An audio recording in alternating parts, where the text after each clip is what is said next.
with an increase in the growing number of Bitcoiners from both sides of the aisle, that's going to affect your vote at some point. Here at the IBC, one of our pillars is education.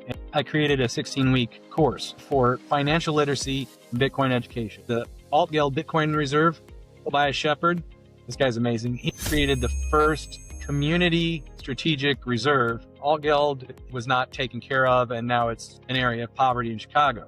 Tobias is helping raise funds in Bitcoin as its own community Bitcoin reserve. First officially recognized. And along with Senator Cabello, they got that put through the House. And we're in the process of building the Illinois Bitcoin Foundation, a 501c3. We have the advocacy initiative in the near future. We have a list of proposed pieces of legislation. Currently, the IBC is just helping in a support role, trying to help promote it, trying to get the word out there.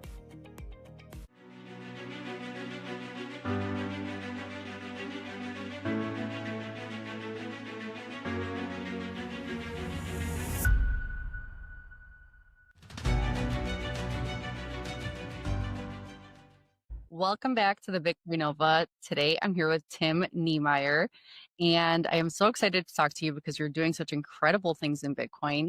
You're a teacher. You're actually with me on break right now, which is incredible. I mean, you are just nonstop working and promoting Bitcoin adoption in Illinois. You created the Illinois Bitcoin Council, seeing all the work you're putting in, all the connections you're making, and I'm just so excited for what you're building. And so can you tell us how you got started in all of this? Well, thank you, Stacey. That's very kind of you to say. Well, I got started in education right out of high school. I went to the Air Force and did 4 years there, and then got into education. I've been doing that elementary, 4th, 5th grade, currently a music teacher. This is my 19th year. So I've been an educator my whole life, right? And I got into Bitcoin back in 2018. And just like started like everybody else, kind of like, number go up. You want to just figure out what's going on. And it was an easy sell for me because I already had kind of the libertarian background, decentralization, understanding. So once I started reading more and more, it just clicked.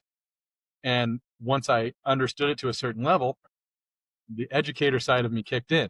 And all I wanted to do was teach, try and help people understand what I've learned. I started writing. I did some writing, guest writing for Bitcoin Magazine. Got to do work with Wiser. I don't know if you know the Wiser app. Helped develop their FUD unit.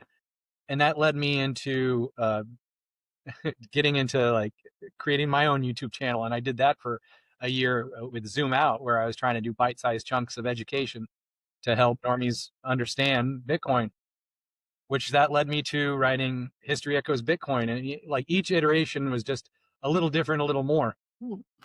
I have it. See it up there. Yes. Yeah.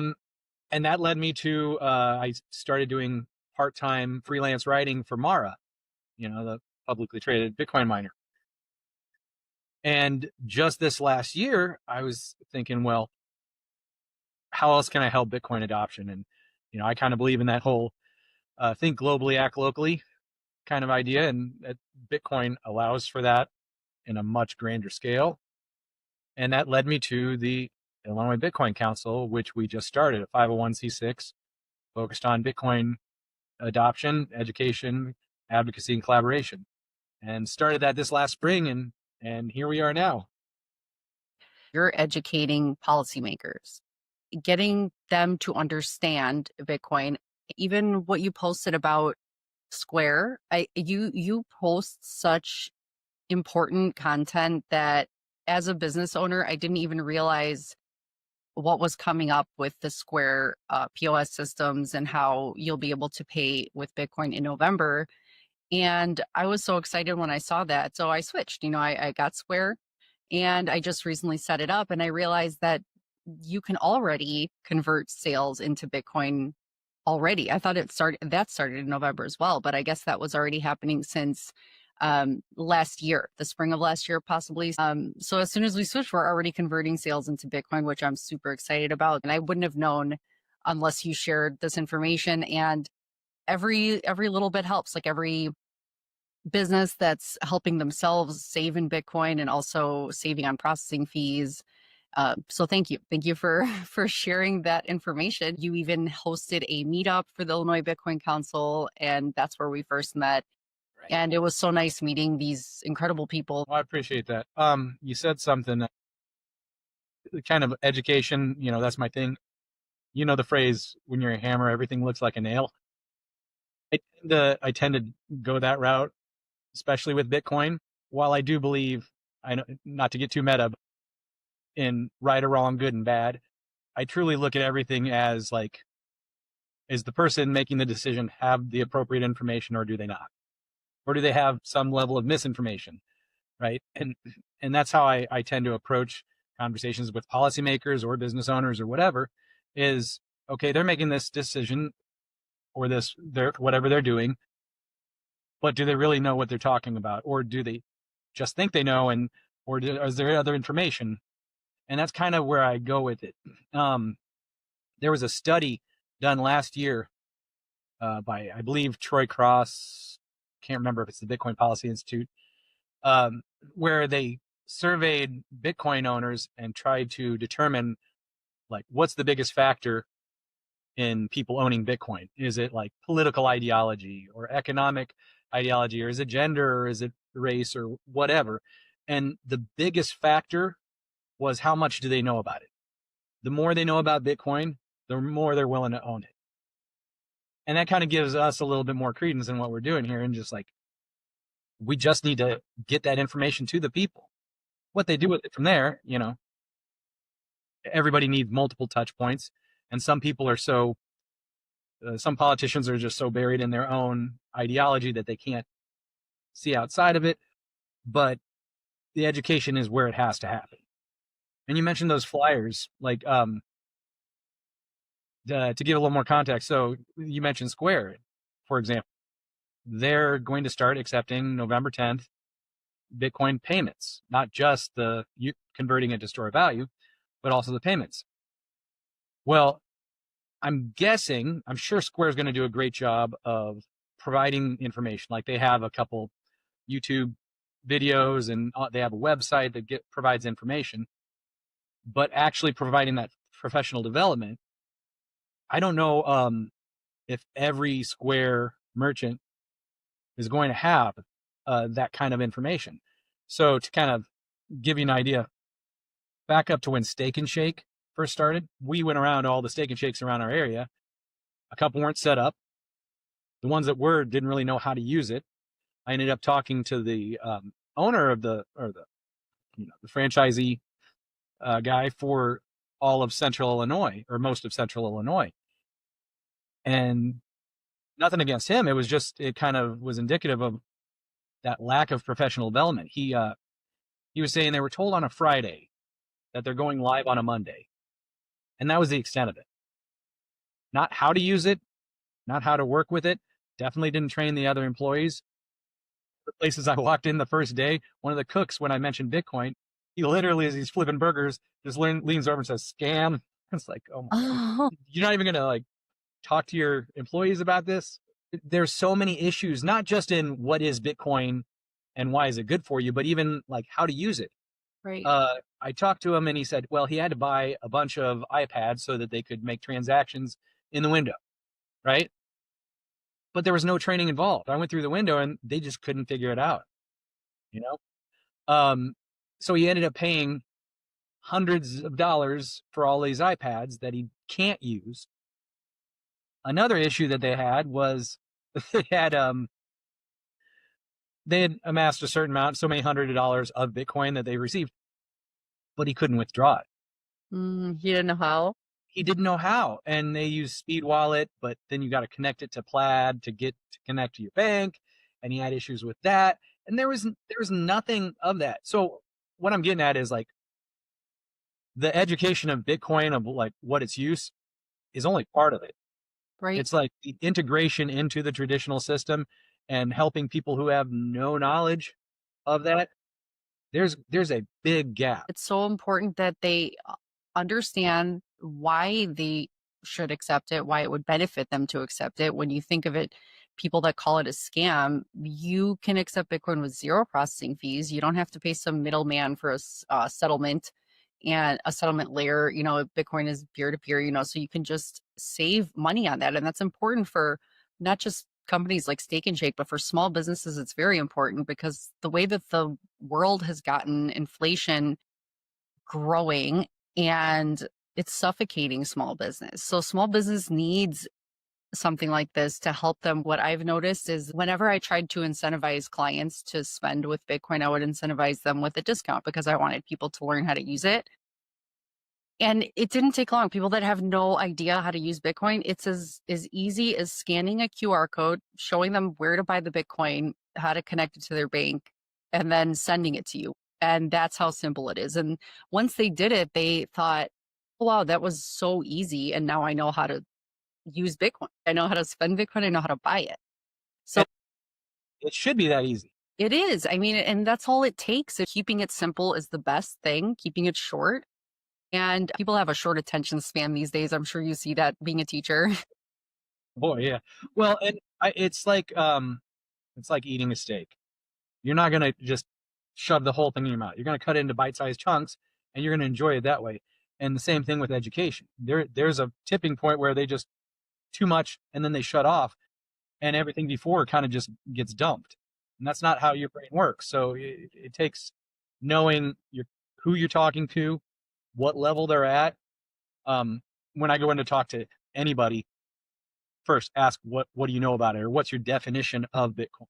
Yeah. And most people will say I don't know anything, but some people will try and describe it, and that's where you got to go. You got to find out what they know, and then just add on to that, like scaffold that understanding.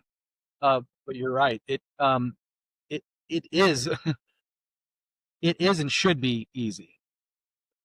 The problem is that people have usually the things that you don't know, you overcomplicate in your mind, don't realize that it can be simple. Um, but with that Steak and Shake example, the point I was trying to make is that they there is that gap, and there needs to be something to fill that, and that's kind of part of what we're doing at the Illinois Bitcoin Council is trying to fill that gap with the education, find out where the gaps are. It's like the get in where you fit in thing. Yeah. We're all businesses talking to politicians, talking, trying to get education across the board, but you got to find out where it's needed first. Do you think that Square is used primarily at small businesses instead of big companies, or do you think it's used? That's a good question. I think so because you mentioned the website. They have a giveandgetlocal.com, I believe is what it is. And that's actually what we're using to locate the businesses. So we're printing out for our volunteers in the state. We're printing out flyers from the IBC that kind of talk about the benefits of the Lightning Network. And like I'm just going online and I see, I type in my city. I'm in Springfield, Illinois, and I do see more smaller mid businesses. I see some nicer upscale restaurants. I see like a recycled sports store where we get all of my son and daughter's equipment. There's a lot of small and medium businesses that seem to use it. I don't see a lot of big name. That's more for the other. Well, yeah, you were saying that what's happening with Square and Bitcoin as payment is going to put pressure on Toast and other users. And a lot of them, like even Clover, I remember it was a year or two ago, they were discussing using, and Clover's another really big one. They were discussing like doing a pilot program for accepting Bitcoin. And we even reached out to them. I was part of the chief lightning officers. They're a group out of Denver, out of Colorado. And the Clover people got back to us and like, how did you hear about this? We're not ready to go live or anything like that. I'm like, Wow, look at. we're here. We're here to help. And we were doing similar things on a smaller scale. See, I love that. You go and find the information, you find out this news, you find out what's happening, and you're interested to reach out and help, but you're actually offering support, so and you do it because you care for, the adoption to grow because it would benefit everybody. To me, that goes down to the type of system. I mean, you spoke with Jeff Booth, and nobody says it better about the system, but to me, it's like a system that has that limited supply that can't be easily be changed versus a system that just erratically and repeatedly prints at will. It's amazing how that, or as Saylor says, that adiabatic system, how it can keep that energy in and how that benefits everybody because everybody in the system wants to help. And when they do, it helps everybody else, which isn't the same with like a lossless system isn't the same as a system that just loses energy. It's like not that there's not that desire, that incentive, or even that recognition that what I do helps others. Hmm. And Yeah. that's one of the things that you try and talk to a normie about that. Like, wait, 21 million? They're so still not understanding the very basic foundational structures to a higher level understanding. Yeah. It's hard to grasp the idea that there's something that was discovered, created that cannot be manipulated. Everyone thinks that, well, what happens when they change that? And it can't be done. And once you find out why it can't be done and why it's easier to attack any other network in the world instead of Bitcoin, that's why it can't be changed. That's a really hard idea to wrap your head around because there's nothing actually scarce, like fundamentally scarce, completely scarce. So it's hard to educate them on that because they don't see that anywhere else in the world. There's nothing to compare it to. There's that, and there's also the fact I read a study that said, big headline, 2 out of every 3 adults is considered financially illiterate, American adults. So not only do they not see something similar that they can compare, but just even the basics. Here's a fun one. This has nothing to do with money, but just kind of to show you what we're trying to build. 40% of Americans didn't know that chips came from potatoes. No way. That can't be real. I mean, But I believe it sadly, but I don't want to. the way it was presented Uh, came yeah. from a real study. Yeah. But that's the kind of stuff that we're dealing with. It's just like we got to be able to teach just basic fundamental knowledge. It's Yeah. coming from a career educator, If 40% of the people had no idea, that means that 40% of the people are okay with eating, just whatever. yeah, like something that is not digestible by the human body, like fake food, and you're okay with eating, something that could harm you, really, because your body's not meant to eat that. It's not natural. It's just chips. I don't know. It's just ridiculous. That kind of goes along with one of our goals here at the IBC. One of our pillars is education. And over the summer, I created a 16-week course for financial literacy and Bitcoin education. And especially in Illinois, but anywhere really, it'd be a hard lift to try and get that into public education. So we're trying to start with trying to reach out to homeschools, trying to reach out to alternative education, areas of education. And we partner with Me Premier Bitcoin. Shout out to them. And we have this 16-week course. Most of it is financial literacy, focused on probably aimed towards middle school, I would say. Some lower high school would get it. Some lower grades might get it, but about middle school. And the first 12 weeks are just very basic supply and demand, goods and services. Yeah. On up, and it gets into more of like some economic thought, Austrian economics, and time preference that finish out with Bitcoin and why that is important. Do But you think it would be hard to get that into public schools? oh my gosh, Yeah. yeah, yeah, I think it would be next to impossible. But we're talking to politicians. We've got a couple that said into next year we can talk about having get-togethers with people in education and show them. I mean, the only thing I remember learning about money when I was in high school, Mhm. it was just how to balance a checkbook, money coming in, money going out, but it wasn't teaching you what money is. It wasn't teaching you anything about that. And that's what people need to learn. And I think part of it too, it's maybe such a taboo subject because money is the root of pain. People avoid it, and that's why they're financially illiterate because it's caused so much pain in families over the year and struggle. So maybe people just don't like to really spend time learning about it because they just think, well, it's never worked for me. I just hustle for it. I have to do it. But it's not something you understand because it's it's kind of been like a mirage, like something you shouldn't understand and something they don't want you to really understand. And Bitcoin allows us to actually get to the point where we realize what it is and what your time spent working really is, That whole a little inflation is a good thing. It's like, okay, good for who? right? Good for the people that are amassing massive amounts of debt to keep their interest payments down, you know. Right. I hate to think that people who are entrepreneurs think that, people need to be given loans and capital and everything so that they could grow the economy. And that's why inflation is necessary because you need to keep growing. On a Bitcoin standard, the world could look so different. People are just confused on what they're told. And it's not so Um, much the learning, but also the unlearning. So and that, how hard is it for you to speak to the politicians you've been speaking to, or for anyone you're connected with that's been talking to politicians? Are they stuck? Is it hard to get through to them to even want to have a conversation about this? Are people in this identity politics sort of trap? Or do you think that they're open to these types of conversations? so I've reached out to every state senator, and I've gotten to talk to 15%, maybe up to 20. A lot of them are open-minded, and both sides of the aisle.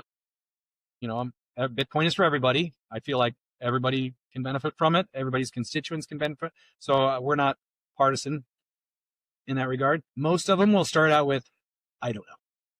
I don't know what it is. And I've only had a few. I just recently had a senator from up around Chicago that started the conversation with, it's nothing, it's tulips. Is basically her stance. Right. So aside from that, there's she already in her mindset, somebody told her that, and that's what it is, and there's no changing her mind. It was a 15, 20-minute conversation that was just, she's giving me my speaking points, so I appreciate that. They're giving me my time to speak. Do you think that in that situation, she gave you time to share knowledge and she was listening, or I was taking it as such. I was using it as that, but I mean, you can read people, you can read their yeah, body language, you can read their reactions. It was very straight and very just like, I took it as, you're not going to change my mind. right? At that point, I gave my speaking points and said how it can help her constituents.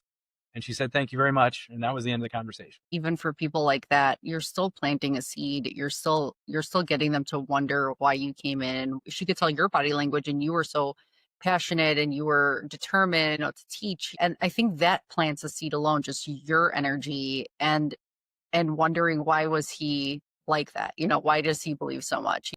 She did say, I can tell that you're very passionate about that. She did say that. Uh, Okay. and most of them, they want to know a little bit, and they Yeah. recognize that it's growing, and there's not anything you can do to stop it. I try and make the point that it's important for you to know what you're talking about, not only to govern properly, but with an increase in the growing number of Bitcoiners from both sides of the aisle, that's going to affect your vote at some point. And that's a hard thing to say to some people, because if they're neutral to negative, that might push them away. Like, well, you think you can? I don't even know how to describe that, but But yeah, most of them. it would affect their, even if it's a enough of a vote to, if it's like how the swing states are, if it's enough of a vote to even a 2% difference, it could swing one way or the other. So you could lose your position if you don't have an open mind or you're wanting to change.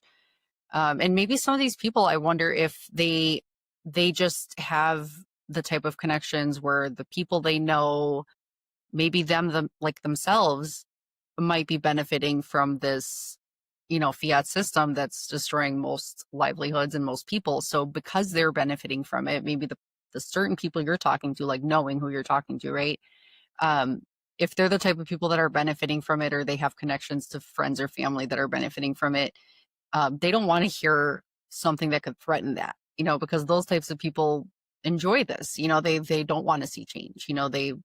They're happy with how it's going. But I think maybe showing them how it just having a future with a bigger and bigger wealth gap isn't a good future, even if it benefits those people. Well, and I don't know personally, I tend not to focus on the wealth gap Hmm. as much as I do like the rising tide lifts all boats, because there are going to be whales and they're going to be ultra wealthy. Yeah. But I I'm just a person that I don't it doesn't matter what they're doing. I'm going about my life, and if they're very rich or just the same amount of richness, it doesn't affect my life. If we're able to bring everybody up, then we're all rising. Right. And that's the difference between like different political systems in my view is like I believe true capitalism has the ability to lift everybody up. We don't live in a true capitalistic society, um, partly because of fiat, but we can get into reasons. But other systems that are probably antithetical to Bitcoin, communism, socialism, whatever, it tends to try and level things out by bringing others down to bring others up. And yes, equality in certain ways is a great thing, but to bring others up, if you have to bring others down, I don't understand that. Why can't we all bring each other up? And Bitcoin, going back to that limited supply that is next to impossible to change, that has that ability to. The problem is we need to port people over into that system. Right. So what's your biggest focus right now? What are you working on currently? Three areas are education, the 16-week curriculum. We also have an 8-week course for small to medium businesses to understand the Lightning Network. It starts with a little bit of Bitcoin, goes into Lightning of what it is, and then ends with how to use it, the different like service providers or whatever. That's the education side. And we're in the process of building the Illinois Bitcoin Foundation, a 501c3, and all of that's going to be basically its own thing. We have the advocacy initiative where reaching out to senators. Now I'm going to start reaching out to representatives. In the near future, depending on how state politics goes, we have a list of proposed pieces of legislation. What you would see from the other states that have been doing pro-Bitcoin legislation, very similar to those. Um, right now, with our current system, anything that's pro-Bitcoin is deemed pro-Trump. Therefore, it's dead in the water. Like we had, Is that because of the prior administration? we just senator up around Rockford, Bello, he put forth the Strategic Bitcoin Reserve bill last year, or earlier this year, probably, and he actually had bipartisan support It's amazing. until Governor Pritzker got a hold of it, or his people got a hold of it, and basically had the Democratic side back out. Oh no. I thought it was passed recently. Did they approve it? Yes, no, I think you're thinking of the Alt Geld Bitcoin Reserve, Yeah. which we could talk about, Tobias. So we will be suggesting legislation depending on how everything works out in the next year or so. And then the collaboration side of it is the businesses, and we're focusing our energy on trying to reach out to Square merchants, help them understand, get them to flip the switch, so to speak. But we also have other side initiatives we're supporting. So a guy I told you about, Andrew Tillman, he runs the Midwest Bitcoin Summit. He has started the the Bitcoin Scholarship Foundation, and he'd do a much better job of describing it. But basically, giving $500 in Bitcoin to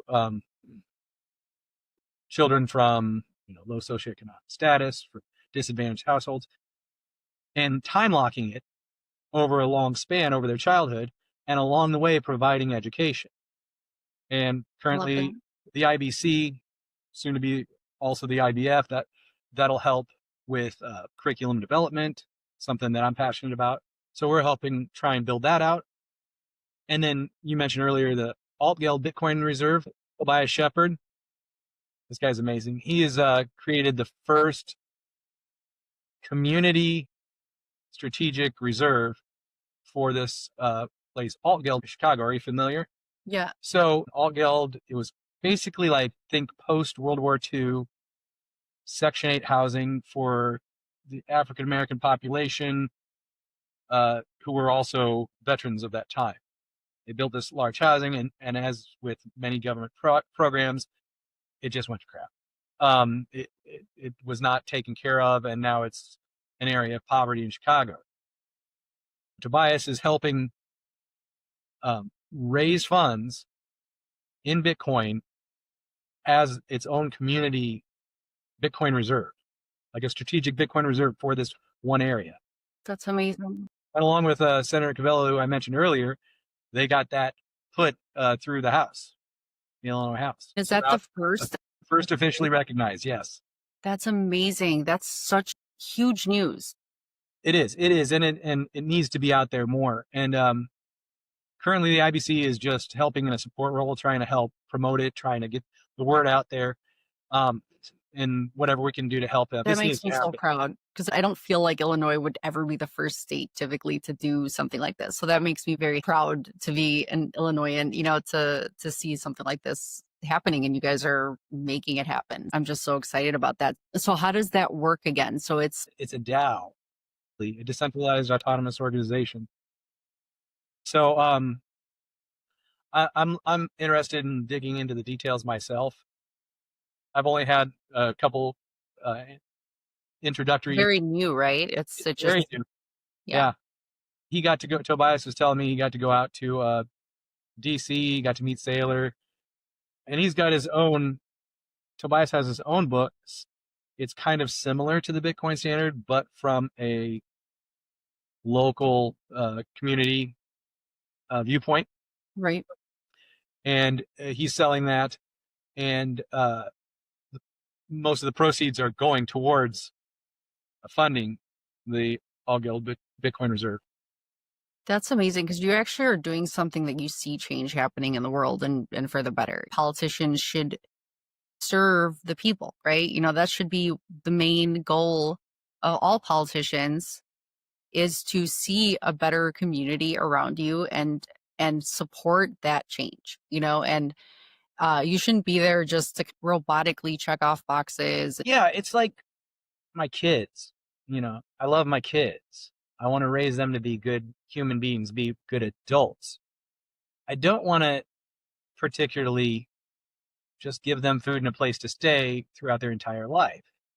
You know, when they get to a certain age, hopefully I've given them enough support. My wife and I have given them enough support where they can go out on their own. And I kind of see that in similar situations. Like, are we really supporting people just by keeping them on the dole? You know what I'm saying? Let's try and find ways to grow them out of it so that they can support themselves and flourish that way. Yeah, exactly. Yeah, it's literally like that's what being a good parent is. Being a public servant, you want to give people the right tools and you want to help them be independent Come and from they a don't have, place of love, right? yeah, Right. right. And even the scholarship fund, I love that there's an incentive there, because it's a nonprofit. And if you think about donating $500 per scholarship and it goes to these low income families or children, this being a nonprofit, it's a tax deductible donation. There's an incentive there to do that. There's people that donate to all sorts of charities. And if you're a Bitcoiner, wouldn't you want to see, this time locking of Bitcoin into the future for them to actually and educate them in the process? Well, and I love that the time locking feature also because they get to see not only it grow, but the volatility. And the volatility in Bitcoin is a huge roadblock for many people. And I know personally, after being through many cycles, I've been through many 50+% drawdowns. The way I look at volatility is completely different now. Imagine if we can teach these kids or give them the experience of watching volatility happen, but over the course of time, it's still growing. I mean, that's setting up for future success, not just in money, but in life, right? Like they feel that they see that go up to 1,000 and it goes down to 700. You're like, whoa. And then you got to deal with that, but you can't really pull that out. You know what I'm saying?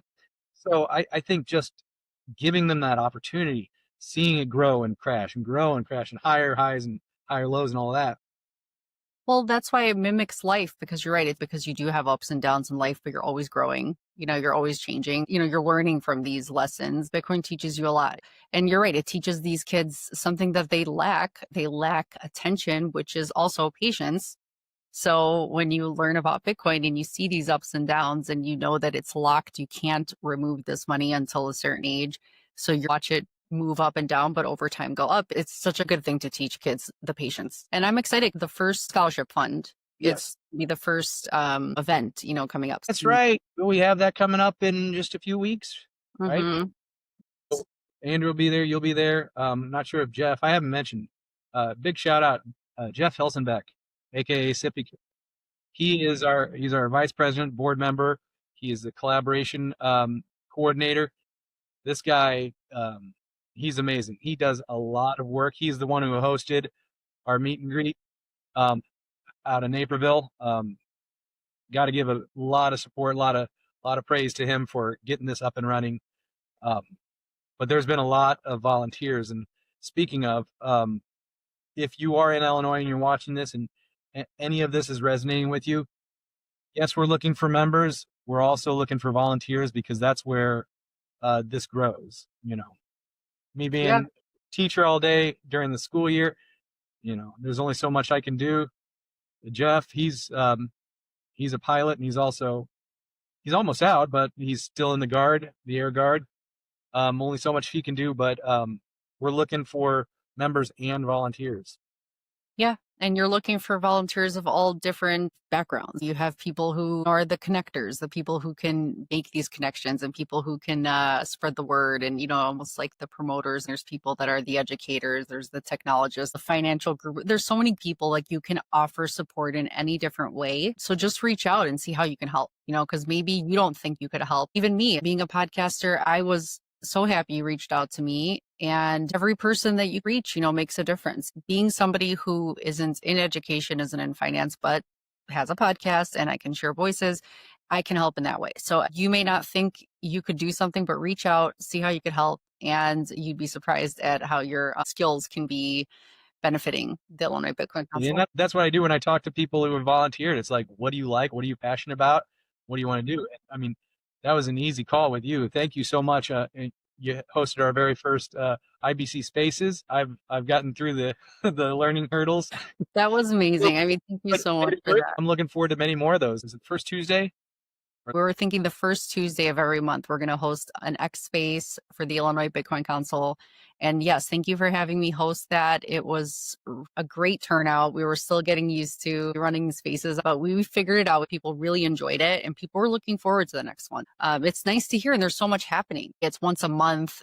A lot is changing, so it's a nice place to catch up and see what Illinois is doing. And even for people not in Illinois, who want to join the space, I mean, you can see if there's any way you can get something like this started in your state and learn and collaborate from each other. And how far along do you think Illinois is compared? Like, how many other states? Yeah, there's the Texas Blockchain Council. That's obviously with all the mining. That's just huge. Amber in Michigan, the Michigan Bitcoin Trade Council. Amber Harris is doing a great job up there. I've heard of a few others, but there's a lot of blockchain and this and that. But as far as Bitcoin only, I know for sure Michigan. Thought I heard something around Virginia. I know the South Carolina Blockchain uh, Council, but it's slow and steady. I had some people ask me why Illinois, and to me, it's just like this is where we need it the most.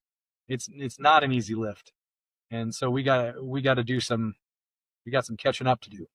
And if people So could see that it could be done in Illinois, which it's not easy, people know how politics can be in Illinois. If things can be changed here and people could understand here and you could teach politicians in this state, it's hope for other states and people to take that initiative in their own state because you can't do it all, right? You and Jeff, you guys can't make all the connections, but people can be inspired. You can inspire others to take part and to show that you can actually make a difference. Your voice can make a difference, your connections, your help in educating can make a huge difference. Bitcoin is ground up. It's decentralized. It's bottom up, and that's kind of what we're doing here too. It's so great to see, and I can't wait for the next space. There's so much happening that I want to know all the changes that are happening in Illinois. It makes me so proud. And I thank you for your time. I know you also have to get back to work today. And thank you for joining us on your break and doing everything that you do. Thank you for all the shout outs you gave to everybody in the Illinois Bitcoin Council, to Jeff for doing everything with you, being your partner and helping with getting this thing going and reaching out to people. Looking forward to all the future events, and keep doing what you're doing. Thank you. And we'll keep spreading the word. Thank you, Stacy. It's been an honor. I appreciate you. Thank you so much. Have a great day. You too.